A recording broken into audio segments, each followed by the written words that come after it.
नमस्कार, आप देख रहे हैं इंडिया न्यूज और देवभूमि लाइव के साथ मैं दीप्ति द्विवेदी। बुलेटिन की शुरुआत बड़ी खबर के साथ करेंगे। चंपावत से बड़ी खबर है, जहां उपचुनाव प्रचार का आज अंतिम दिन है और शाम 5 बजे तक चुनाव शोर थम जाएंगे। शाम 5 बजे तक ही प्रत्याशी अपना चुनाव प्रचार कर सकते हैं और बीजेपी से सीएम धामी है प्रत्याशी, तो कांग्रेस ने निर्मला गहतोड़ी को प्रत्याशी बनाया है और ऐसे में आज शाम 5 बजे तक चुनाव प्रचार कर सकते हैं। उसके बाद से चुनाव प्रचार के शोर थम जाएंगे। आपको बता दें 31 मई को मतदान होना है और इसको लेकर लगातार चुनाव प्रचार किए जा रहे हैं। कल उत्तर प्रदेश के मुख्यमंत्री योगी आदित्यनाथ भी चुनाव प्रचार करने के लिए पहुंचे हुए थे। उत्तराखंड सीएम धामी के साथ वो चुनाव प्रचार करते हुए नजर आए थे। फिलहाल आपको बता दें कि चंपावत से उपचुनाव लड़ रहे हैं सीएम धामी और ऐसे में निर्मला गहतोड़ी कांग्रेस की तरफ से उनको टक्कर दे रही हैं। फिलहाल अब देखना ये होगा कि इस उपचुनाव में इस सीट पर बाजी कौन मारता है। तो एक तरफ सीएम धामी और दूसरी तरफ कांग्रेस से प्रत्याशी निर्मला गहतोड़ी आमने सामने हैं और उपचुनाव प्रचार का आज आखिरी दिन है और शाम 5 बजे तक चुनाव प्रचार किया जा सकता है। उसके बाद चुनाव प्रचार का शोर जो है वो थम जाएगा। 31 मई को मतदान होना है। तो आपको बता दें कि सीएम धामी उपचुनाव लड़ रहे हैं चंपावत से और उनके सामने कांग्रेस प्रत्याशी निर्मला गहतोड़ी हैं, जो कि लगातार एक दूसरे को टक्कर देते हुए दोनों। अब देखना ये होगा रिजल्ट जब सामने आएगा तो कौन बाजी इस सीट पर मारता है। लगातार दोनों पार्टियों की तरफ से जमकर चुनाव प्रचार किए जा रहे हैं। कल उत्तर प्रदेश के मुख्यमंत्री योगी आदित्यनाथ भी पहुंचे हुए थे और सीएम धामी के साथ चुनाव प्रचार करते वो रोड शो करते हुए नजर आए थे। अब ऐसे में देखना ये होगा फिलहाल इस सीट पर बाजी कौन मारता है। तो आपको बता दें विधानसभा चुनाव में सीएम धामी को हार का सामना करना पड़ा था, जिसके बाद से अब वो उपचुनाव चंपावत सीट से लड़ रहे हैं और ऐसे में अब देखना यह है कि उपचुनाव में किसकी जीत होती है। चूंकि उनके सामने कांग्रेस प्रत्याशी निर्मला गहतोड़ी हैं, तो दोनों एक दूसरे को टक्कर दे रहे हैं। फिलहाल शाम 5 बजे तक ही प्रत्याशी चुनाव प्रचार कर सकते हैं।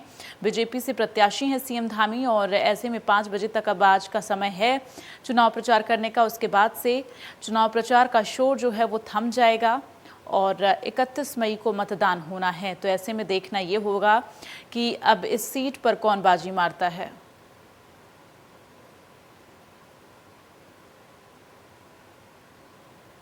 और चलिए आगे बढ़ते हुए बड़ी खबर का रुख कर लेते हैं। इस वक्त की बड़ी खबर आ रही है। आपको बता दें इस वक्त की बड़ी खबर उपचुनाव को लेकर सीमा सील हुई है। ये बड़ी जानकारी, भारत नेपाल की सीमा सील की गई है। चूंकि आपको बता दें उपचुनाव है, 31 मई को उपचुनाव के लिए मतदान होना है। चंपावत सीट पर यह चुनाव हो रहा है।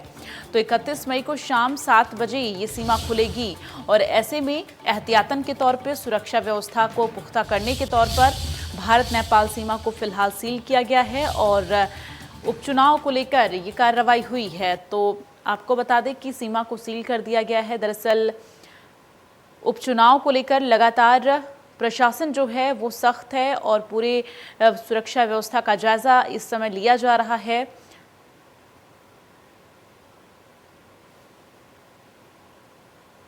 डॉक्टर प्रवीण कुमार इस वक्त हमारे साथ ज्यादा जानकारी के लिए जुड़ गए हैं, जो कि ब्यूरो चीफ हैं। प्रवीण, जिस तरह से अब उपचुनाव को लेकर जो तैयारियां हैं वो कहीं ना कहीं प्रशासन की तरफ से पूरी मुकम्मल होती हुई नजर आ रही है और इस बीच में खबर ये आ रही है कि भारत नेपाल सीमा जो है उसे सील कर दिया गया है। चुनाव है, उपचुनाव है और सुरक्षा के एहतियातन, क्या कुछ और जानकारी?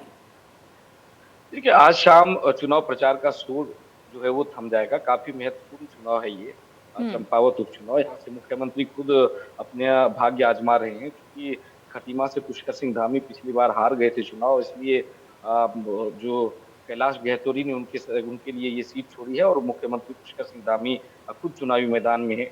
सामने से निर्मला गहतोड़ी हैं, जो कि कांग्रेस के प्रत्याशी हैं। लगातार चुनाव प्रचार हो रहे थे कई दिनों से, करीब 15-20 दिनों से। बीजेपी पूरी ताकत के साथ यहाँ पे लगी हुई थी। कल योगी आदित्यनाथ भी आए, रोड शो किया। मुख्यमंत्री उससे पहले रोड शो कर चुके हैं। तमाम नेता बीजेपी को वहां पे पहुंच चुके हैं और बीजेपी के तमाम नेताओं का दावा है कि मुख्यमंत्री पुष्कर सिंह धामी यहाँ से जीतकर विधानसभा पहुंचेंगे। वहीं दूसरी तरफ चुनाव के लिहाज से जो तैयारी की जाती है, पोलिंग पार्टी हो या फिर सुरक्षा व्यवस्था को लेकर हो, वो भी तमाम तैयारी कर ली गई है।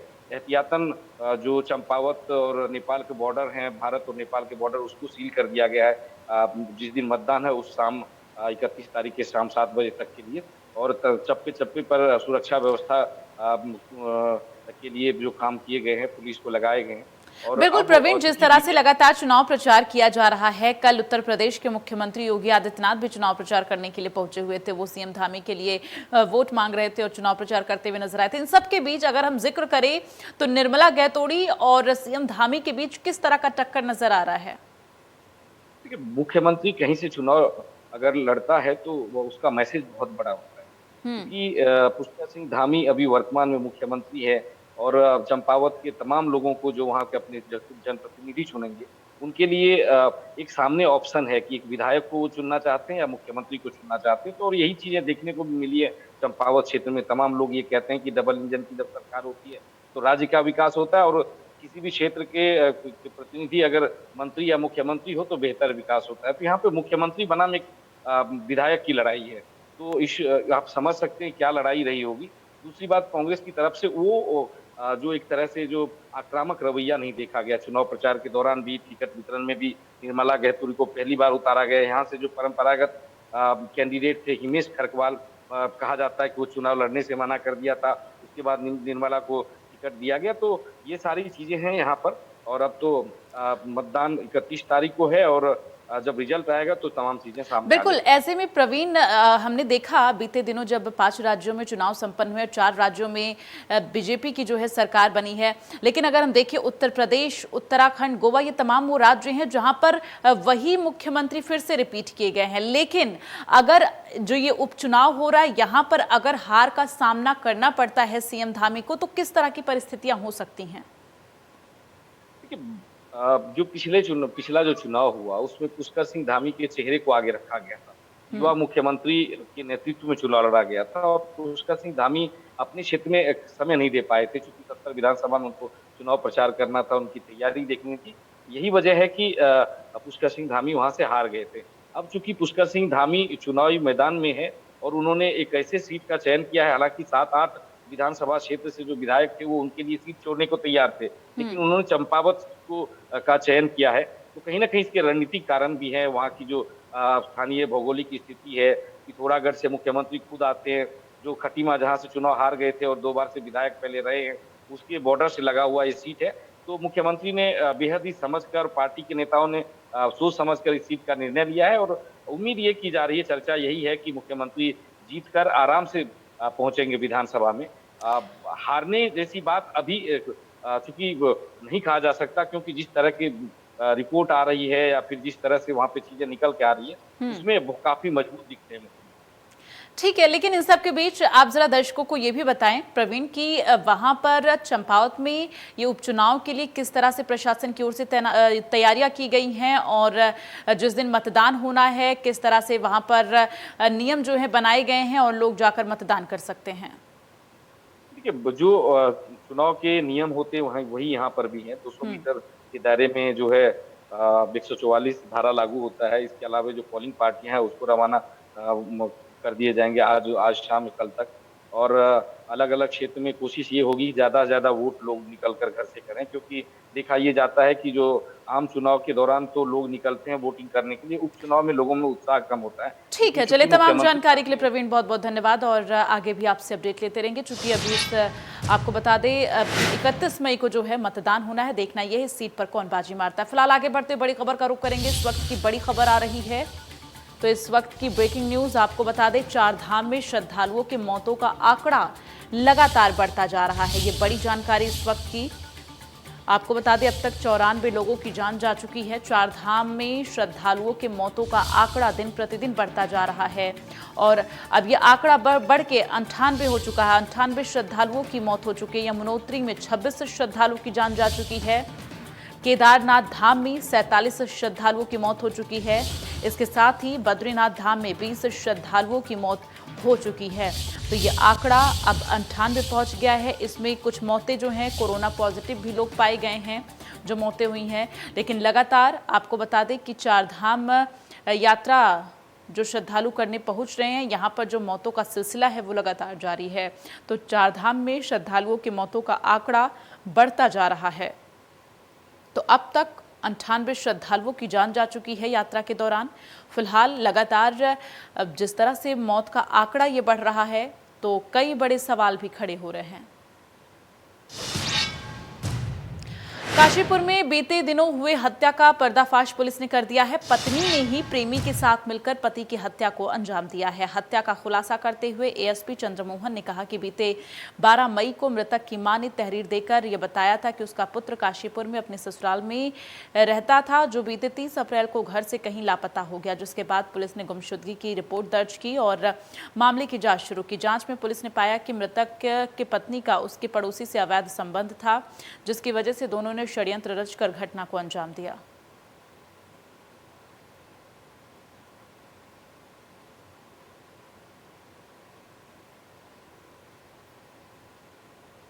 फैजान के साथ उसके अवैध संबंध थे और वो 8 वर्षों थे शादी से पहले, 1-2 साल पहले से ही, चूँकि उनकी शादी 2015 में हुई थी तो उससे 1-2 साल पहले से संबंध थे और वो संबंध अभी तक भी थे।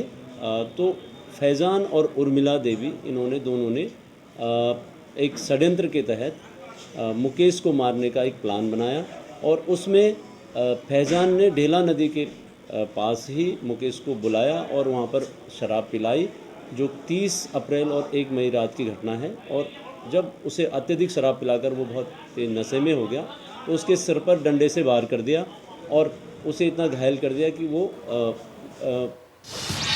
और आगे बढ़ते हुए आ रही बड़ी खबर का रुख करेंगे। देहरादून से बड़ी खबर आ रही है, जहां पर बीजेपी प्रत्याशियों का ऐलान कर सकती है। राज्यसभा चुनाव के लिए प्रत्याशी का ऐलान कर सकती है बीजेपी और आज शाम तक ये ऐलान हो सकता है। 31 मई तक नामांकन की अंतिम तारीख है, लेकिन उससे पहले 30 मई को बीजेपी प्रत्याशी आपको बता दें नामांकन कर सकते हैं और ऐसे में प्रत्याशी के नाम का ऐलान आज हो सकता है। तो देहरादून से ये बड़ी जानकारी आपको बता दें, राज्यसभा चुनाव के लिए प्रत्याशी का ऐलान जल्द हो सकता है और दरअसल 31 मई को राज्यसभा चुनाव के लिए प्रत्याशी का ऐलान होगा। 31 मई को चुनाव होना है। और ज्यादा जानकारी के लिए सीधे रुख कर लेते हैं। रोहित सोनी संवाददाता इस वक्त हमारे साथ लाइव जुड़ गए हैं। रोहित, क्या जानकारी मिल रही? बीजेपी की तरफ से प्रत्याशी का ऐलान हो सकता है, कौन वो नाम हो सकता है जिस पर आज मुहर लग सकती है, जो राज्यसभा के लिए चुना जा सकता है? बिल्कुल, देखिए 10 जून को जो है मतदान होना है राज्यसभा सीट के लिए और उससे पहले ही बीजेपी लंबे समय से कवायद कर रही थी कि आखिर प्रत्याशी कौन होगा। लेकिन अभी तक जो स्थिति सामने निकल करके सामने आई कि आज शाम तक बीजेपी जो है प्रत्याशी के नाम का ऐलान कर सकती है, जिसकी मुख्य वजह माने तो अभी फिलहाल 31 मई जो है अंतिम तिथि रखी गई है नामांकन दाखिल करने की। लेकिन 31 मई को चंपावत उपचुनाव भी है, तो ऐसे में उससे पहले बीजेपी नाम दाखिल करने, नामांकन भरने की बात करी। लिहाजा आज 29 तारीख होगी और आज शाम तक जो है प्रत्याशी के नाम का ऐलान कर दिया जाएगा, जिसके बाद 30 तारीख यानी कि कल यानी सोमवार को जो है वह अपना नामांकन दाखिल कर देंगे। फिलहाल रोहित, इन सबके बीच में कौन कौन से नाम ऐसे हैं जो सामने आ रहे हैं जिन पर ऐलान हो सकता है? रेस में कौन कौन से नाम आगे दिखाई दे रहे हैं? बिल्कुल, देखिए जो अभी सूत्रों जानकारी मिल पा रही है उसके अनुसार ये है कि त्रिवेंद्र सिंह रावत के नाम पर मुहर लग सकती है। इसके अलावा कैलाश गहतोड़ी का भी नाम है, इसके अलावा तमाम अन्य लोगों के नाम शामिल हैं। लेकिन फिलहाल जो प्रमुखता पे नाम चल रहा है वो त्रिवेंद्र सिंह रावत का नाम चल रहा है, क्योंकि 2017 विधानसभा में चुन करके जब आए थे तो उन्हें मुख्यमंत्री बनाया गया था। लेकिन 4 साल का कार्यकाल पूरा होने से 10 दिन पहले ही उनको जो है इस्तीफा देना पड़ा और पुष्कर सिंह धामी, इससे पहले तीरथ सिंह रावत, फिर पुष्कर सिंह धामी को मुख्यमंत्री बनाया गया। ऐसे में वो अभी इस बार विधानसभा चुनाव भी लड़े हैं। ऐसे में संभावना काफी अधिक बन गई है कि उन्हें राज्यसभा भेजा जा सकता है और इसकी चर्चा काफी जोरों शोरों से चल रही है। इसके अलावा मुख्यमंत्री के लिए सीट जो उन्होंने छोड़ी है कैलाश गहतोड़ी, उनका भी नाम चर्चाओं में है और ये भी चर्चा है कि उन्हें जो है राज्यसभा भेजा जा सकता है। इसका तमाम संगठन से जुड़े तमाम नाम भी शामिल है। लेकिन मुख्य रूप से फिलहाल भी त्रिवेंद्र सिंह का जो नाम चर्चाओं में चल रहा है और उम्मीद यही की जा रही है कि आज शाम तक जो नाम फाइनल होगा उसमें त्रिवेंद्र सिंह रावत का नाम होगा। लेकिन अब ये देखने वाली बात होगी कि बीजेपी ने स्पष्ट कर दिया है, क्योंकि जो जानकारी संगठन की ओर से मिल पा रही है कि आज शाम जो है इस प्रत्याशी के नाम को जारी किया जाएगा या इसी संभावना है कि देर रात भी जारी किया जाए, क्योंकि कल सुबह ही उनको नामांकन दाखिल करना है और देहरादून स्थित विधानसभा में जो अपना नामांकन दाखिल करेंगे। इससे पहले तमाम तैयारियां विधानसभा में पूरी कर ली गई हैं और अब इंतजार हो रहा है तो बीजेपी संगठन की ओर से प्रत्याशी के नाम का ऐलान होने का, क्योंकि इससे पहले भी जो पैनल तैयार किया था बीजेपी संगठन ने, उन्होंने आला कमान को भेज दिया था नाम। 3-3 नाम के 2-2 पैनल तैयार किए थे उन्होंने, 6 नाम के पैनल भेजे थे उन्होंने। ठीक है, चलिए तमाम जानकारी के लिए बहुत बहुत धन्यवाद और अपनी नजर बनाकर रखिएगा, तमाम अपडेट आपसे लेते रहेंगे। और इसी के साथ देवभूमि लाइव में बस इतना ही। आप देखते रहिए इंडिया न्यूज।